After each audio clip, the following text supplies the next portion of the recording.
What's up, everyone? Welcome to Lowered Expectations. Thanks for lowering your expectations and hanging out with me here. I do appreciate it. In today's video, we are going to do some more modifications and test those modifications on my diesel heater in an attempt to burn waste engine oil. Now, this is definitely not the first video in this series. I will leave some other videos here.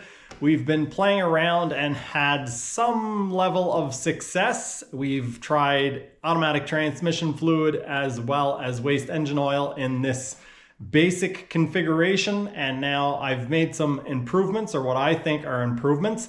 This video was filmed over the period of 9 days, and I had way too many experiments to put in here, so I did have to unfortunately cut some of that stuff out.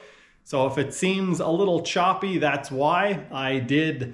The first 3 days I spent doing experiment after experiment that was kind of failures. Not kind of, they were failures. And so I kind of tried to put some of those together back to back very quickly. And then, well, I don't want to spoil it for you, but the results were pretty surprising.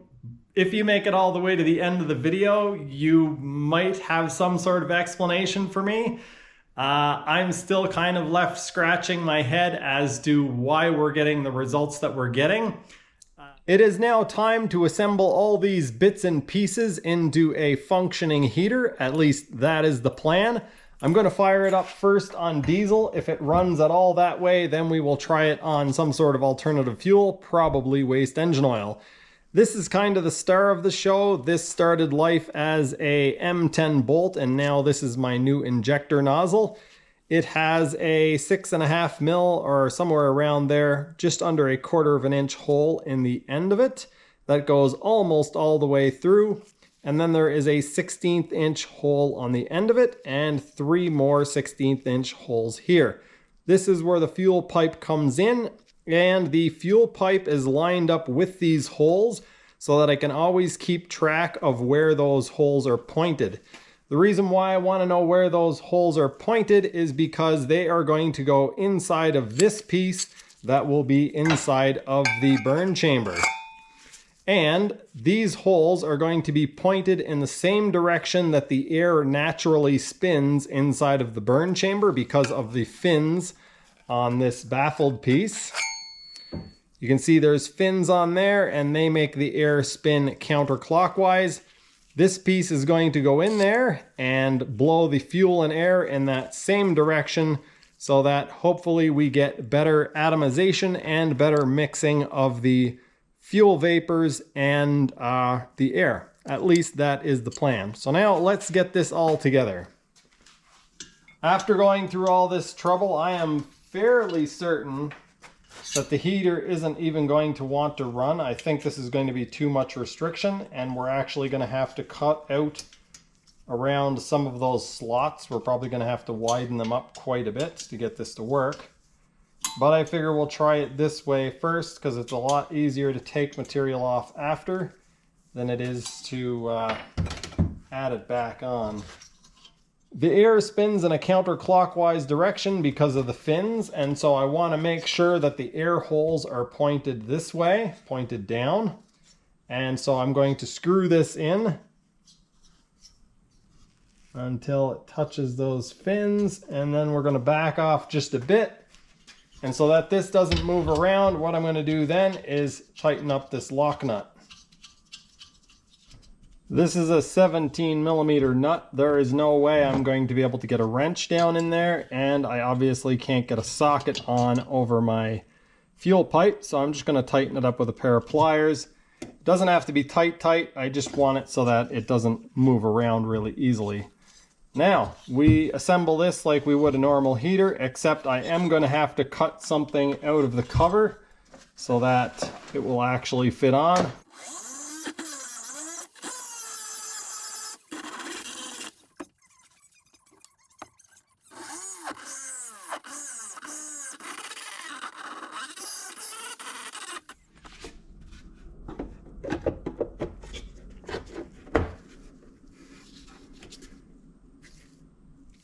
If you're interested in your very own diesel heater, I will leave an affiliate link as well as a discount code in the description below for a few different heaters. The one inside of this box is a very simple, straightforward unit. If you don't want to do a bunch of crazy experiments and you just want a simple heater to heat a space, then this might be the option for you. I have made a video about this and I will try to remember to leave it linked here. Okay, are we going to be able to start this thing up? Let's find out. Okay, here comes the fuel.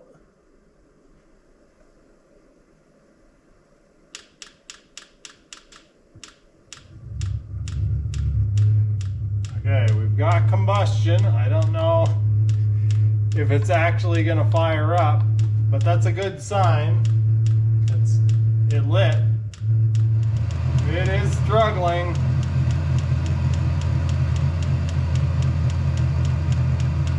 (140 Celsius. Oh, that's a lot of smoke out there though, by the looks of it.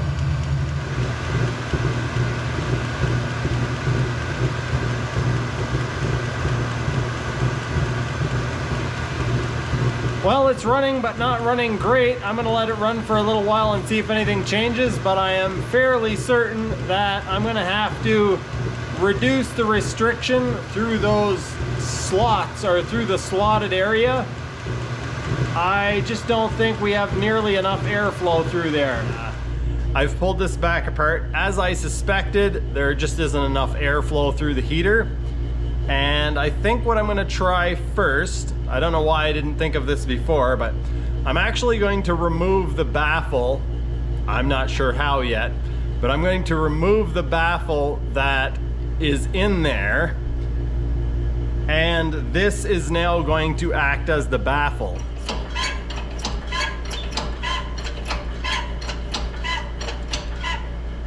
Oh, that's 5 tons. All right, looks like I might have to resort to using the Viva rotary flex shaft tool.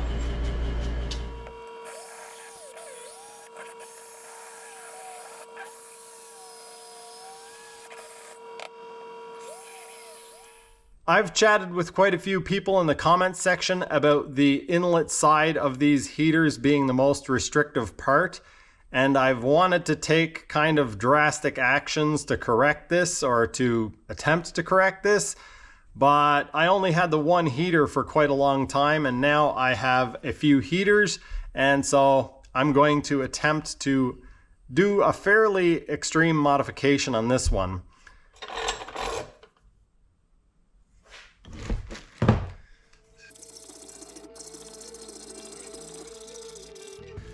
Now that I've cut this off, you can see how restrictive that hole really is. It steps down from about 19 millimeters to this kind of half moon shape.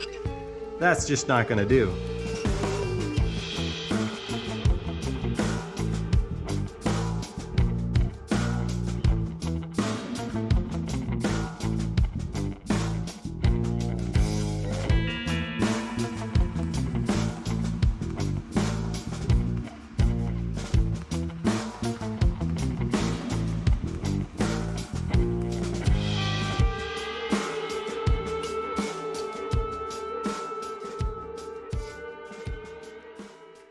And the Viva rotary flex shaft tool made pretty quick work of that.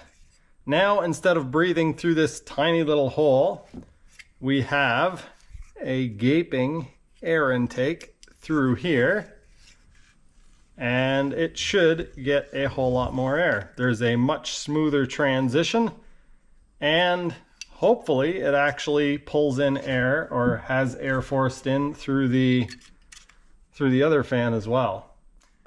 I had plans to turn this into a porting video focusing much more on that aspect and promote the Viva rotary flex shaft tool, but I think that you guys are smart enough to see that I've used this a couple of times just in this video alone. I use it a lot off camera, and I've had this for over 2 years.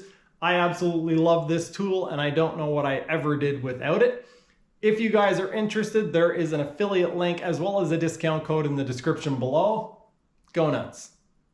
Although this is working a little bit better than last time, it is still not good. I went and checked the carbon monoxide, and even without any waste oil, it is up around 100 parts per million.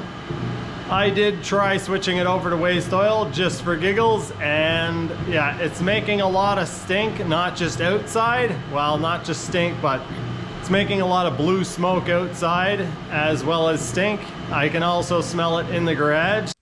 I've decided just for giggles, I'm gonna put it back together with this piece in there backwards. I really don't think that it's gonna make any difference whatsoever. It does mean that we don't need to put the baffle in, because it kind of creates a baffle of its own. Unfortunately, this setup is not working either, and yeah, I'm kind of confused as to why this actually works worse than my previous long-term test. From all the tests that I've done, I would have thought for sure that this would work better. I don't remember the last thing that I filmed. I was going to start over with a new chamber, and then I decided just to drive the baffle back in. I had removed the baffle. I had tested this piece without the end on it, and that didn't work any better. So now I've shortened this piece. We are getting closer and closer to just being left with the kind of a piece like the original thing that we tested with. But before we get there, I'm going to test this one more time. We're going to put it in this way, so backwards to the way I originally intended. I'm currently burning only diesel, and that's how much smoke is coming out. In order to, I'll turn it down until the smoke goes away. I have to basically turn the fuel. Okay, there we go. This is how slow I have to run the drip rate to get it to stop smoking, even running on pure diesel. Several hours later now, and I have this new nozzle. I've also recessed the nut so that the O-ring will sit in there. I had an O-ring in there previously, but it just smushed the O-ring because there was no relief for it. So I'm going to put this together and test it again. And maybe you guys will see if anything interesting happens.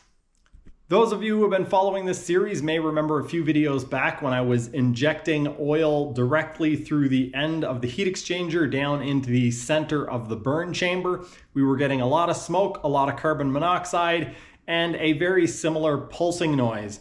We're getting a pulsing noise now. I'm not sure how the microphone is picking it up, but it has the addition of a 60 hertz hum, which is there because the air pump is running at 60 hertz off of the wall outlet. So the reason why I bring this up is because I think the explanation that I gave at that time is the same thing as what's happening here. The fuel is, because it's being injected in a mist, it is flashing off very quickly, but I don't think it's actually burning. I don't think it's flashing off and mixing with the air and burning. I think it's flashing off, turning into smoke, and then getting pushed out the exhaust as smoke. After trying several things yesterday to get the heater to run with my new nozzle design, I decided to modify it by drilling holes in the other side of the nozzle to inject in both directions, so both with the stream and against the stream. However it was going to run, I was going to leave it run because it was minus 16 degrees Celsius and I wanted the heat. And I wanted to actually burn some fuel through it and see what the outcome would be if I just left it alone. And it actually turned out to be kind of surprisingly good. It still made some stink, which I'm not happy about. But I did have the oil cranked up to setting 10.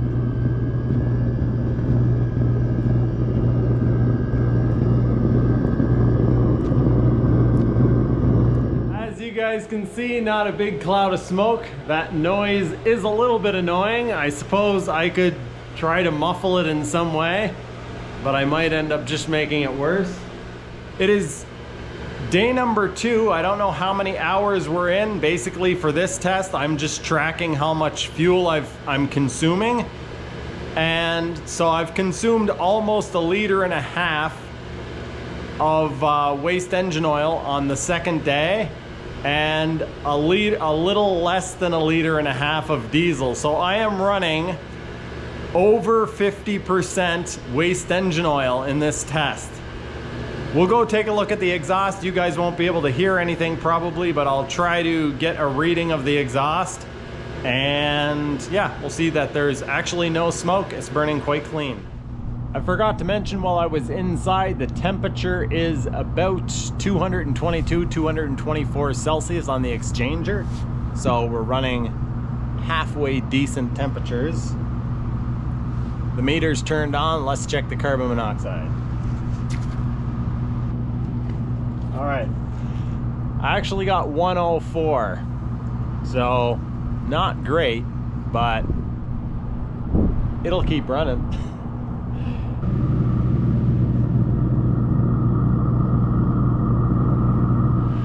No big cloud of smoke, no patch of soot on the cinder block, so that is great news. I completely forgot to mention this. I'm using my fan with the porting done on it. Hopefully I've remembered to put that clip in this video. Pretty pleased with the way this is working. It seemed like it was just going to be a disaster after disaster after disaster, and now it just seems to be working really well. I kind of think, to some extent, when it gets carboned up a bit, it actually helps. I think it improves. I think it basically allows the oil to sit on a larger surface area. And the ash itself, I think, is acting as a bit of a wick. So there's probably a sweet spot between where there's none and it's not working great, and then there's probably going to be a spot where there's too much and it's also not working great. As long as the ash isn't blocking airflow, it's not really a problem. It can build up in there and make a huge clump as long as it's not restricting airflow. And yeah, who knows? We'll see. I'm gonna keep running this, and either till I get like 6 or so liters of waste oil through it, or until we have a serious problem. It is currently Sunday evening, and the heater has been running for 11 hours today. But more impressive is the fact that it has been running all day, every day since Wednesday. So Wednesday, Thursday, Friday, Saturday, and all day today, 11 hours. I've been running it for about 11 to 13 hours every day. I've burnt through 9 liters of waste engine oil. And what is more impressive is that it has actually burnt through almost exactly 9 liters of engine oil and 9 liters of diesel. I can pretty much guarantee you that the carbon monoxide is not going to be good. It's probably going to be up around 200 parts per million. Another thing, it's minus 20 outside right now. It's been between minus 16 and minus 19 all day today, and now it's minus 20 outside and 14 degrees Celsius in the garage. And the door has been open. Megan got home not too long ago. You can see there's snow on the car. So the heater's keeping the garage fairly warm, even at minus 20.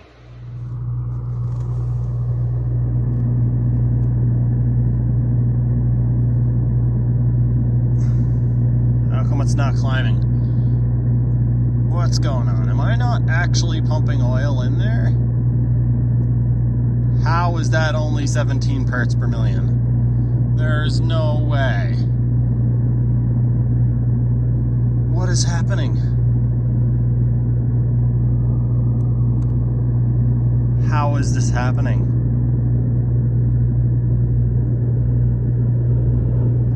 What the heck?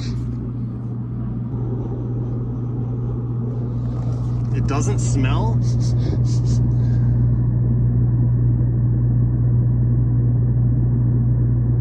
What the heck? There's 18, 19, a high of 20.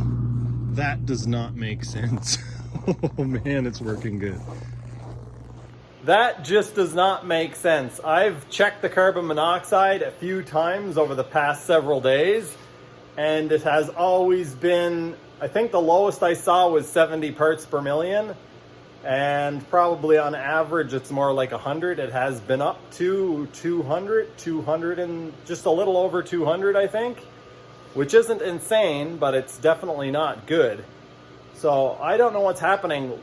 There must be a bit of ash buildup inside of there that is directing the airflow in just the right way that's causing everything to mix and burn properly.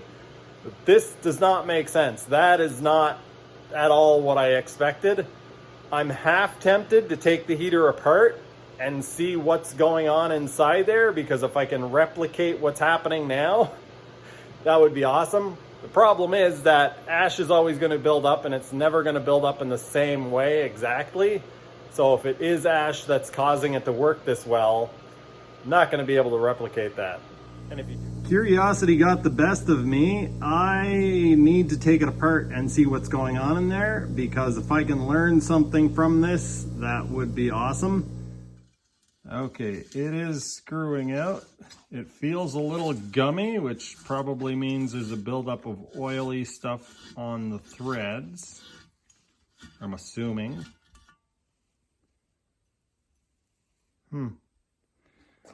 That's actually quite clean. See, a couple of the holes are blocked off. Maybe that has something to do with how well it's working. All right, I just blew on it with my mouth, and it appears that there might be one hole that's kind of plugged, but I think this is probably just jammed into a clump of carbon. And when I started spinning this, it filled the holes up. I'm going to pull the chamber out now. I expect that there is a bunch of buildup inside of the heat exchanger. Oh wow, that is not what I expected to see. That color, that white, oh wow. That's a lot of ash, folks, but it's free and it doesn't seem to be causing any problem. I'm going to leave it there. I'm actually going to get a bolt and put it in the end so that the ash doesn't fall out through the screw hole in the end. Okay, this is very interesting. There is a substantial buildup of stuff inside there. And we can see a layer of white ash forming on the chamber here that's separating. I'm going to try to put this together without knocking any of this stuff free, because like I say, it is just working. I'm not sure how well the camera can pick this up, but this is the injector nozzle hole. That is the top, and that is the bottom. And it appears as though there's kind of little cutouts. The camera won't be able to see that. There are kind of little cutouts where the fuel and air is getting sprayed both up and down. So the whole injector hole is there. You can see on the bottom side, we've got a substantial buildup. On the top side, not really.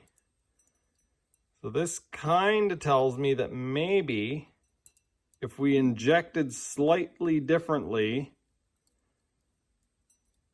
we wouldn't get the buildup inside there. However, that buildup doesn't seem to be hurting the performance right now. If anything, it's helping. It feels pretty wrong to be putting a heater back together like this, but it's working, so I'm gonna do it anyway. This is gonna take two hands. It is time for a bit of an update and a rant on the waste oil test that I've been doing. I've been running it since Wednesday, and it is currently Monday. So Wednesday, Thursday, Friday, Saturday, Sunday, and it's Monday evening. I have consumed 10.8 liters of waste engine oil and 10.3 liters of diesel, so over 50% waste engine oil. And the heater was working really, really well. It was burning clean, not a lot of carbon monoxide. I had it apart the other day and there was a bunch of junk inside of it, but it was working so good that I just put it back together with all the junk inside of it. And it's been working really well today, making a lot of heat. So I had just fueled up. I had filled the diesel container and the waste oil container, and I looked over at the controller and it was reading 281 degrees Celsius. And as I jumped into action to correct it, because that's obviously not good, The ECU decided to just stop the fan completely. The heater has done this several times in the past, but never at 281 degrees Celsius before. It has done it a couple of random times, and I'm going to tell you guys what I think is happening. I've actually been exploiting a glitch in the Max Heating Rod's ECU software. So this controller is very basic. When you're in the normal greeting screen, or whatever you want to call it, operation screen, all it shows you is temperature and a clock. If you want to see anything else, you have to go into a special menu. And in that special menu, you get a version of the software, battery voltage, exchanger temperature, and a few other things. While you are in that menu, apparently there is a glitch that allows you to run much hotter than it should run without going into a safety shutdown. Ordinarily, when diesel heaters go into shutdown because they've overheated, they keep the fan running, and that way it cools off the exchanger and the ECU, but they kill the pump so it's not feeding it fuel anymore. And basically what this heater has done several times to me now is I've gotten it really hot, but then I get it back under control, and some point, 15 minutes later, 5 minutes later, 3 minutes later, you don't know when, the heater, instead of going through a cool down cycle, or instead of shutting down in its normal way, it will just stop the fan dead, and that becomes a huge problem. Because the heater did it when it was 281 degrees Celsius, it melted the air inlet line from my pump. It melted the fan, and it may have also destroyed the motor. I'm not sure, but there was a lot of smell of like burning rubber and burning plastic, and yeah, it got out of hand pretty quickly. There is some sort of issue with this ECU where sometimes it will just shut off completely, or shut the fan off completely, and it has ruined 2 fans on me already. That is kind of annoying, and the only way to monitor the temperature is in that menu. So if I don't go in there, I can't monitor the temperature. So it could be overheating, but I won't know unless I go in the menu, and if it overheats in the menu, then it doesn't shut down until it gets to a point where it just stops the fan altogether. I don't know how, but it actually didn't melt the fan. The motor was seized. It's spinning freely now, so I guess it just got so hot that it seized. I am in the middle of modifying another burn chamber, and so I've got a huge mess on my bench. I've always got a huge mess on my bench, but that's why it's there this time. All right, the holes in the nozzle are clear.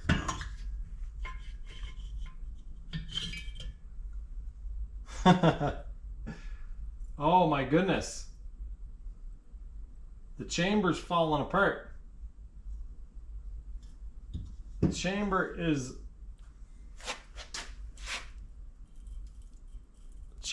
oxidizing and falling apart. Let's dump this out here and show you guys how much crud is built up inside the exchanger. I guess we could weigh this. I finally got this apart. It took probably about 5 minutes. I had to take a hammer and actually beat it further in. This is much more difficult to clean out now that I've burnt through 10 liters compared to when I burnt the 6 liters through it. The piece got stuck in there quite aggressively. All right, we've teared out the napkin. Let's weigh this ash. 44 grams for 10.8 liters of oil. Percentage-wise, that's not bad. I am very curious to know what you guys have to say about why my heater was working so well. I didn't mention this in the video, but for most of the testing, I had the screen nut thing installed. And then for the last couple of days, I actually had the screen nut removed, and it was still able to overheat all the way up to 281 degrees Celsius. So I have no idea why it was producing so much heat, why it was not making any carbon monoxide and not making any stink or smoke, but I would love to know what you guys have to say about it. I have cleaned all that stuff out and I've done some more testing. It ran about 215 degrees Celsius for several hours and then the temperature went back up again. So I'm kind of lost. I have moved on to a different chamber design. This one is going to be copying an OEM chamber with the ability to add a self-cleaning feature.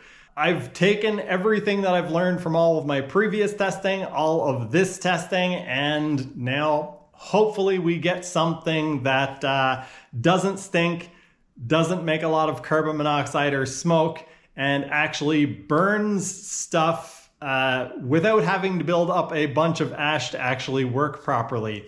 I am planning on doing more testing with this setup, but making the nozzle so that it only injects fuel and air in the opposite direction of the vortex, because it seemed like that stuff was actually exiting the chamber. And I'm curious to see if we do that, if we'll have issues with ash building up inside of the secondary chamber. Hopefully that makes sense. Anyway, this video has been horrendously long. I hope you guys enjoyed. Thanks for watching all the way to the end. That's going to do it for this one. I'll see you next time.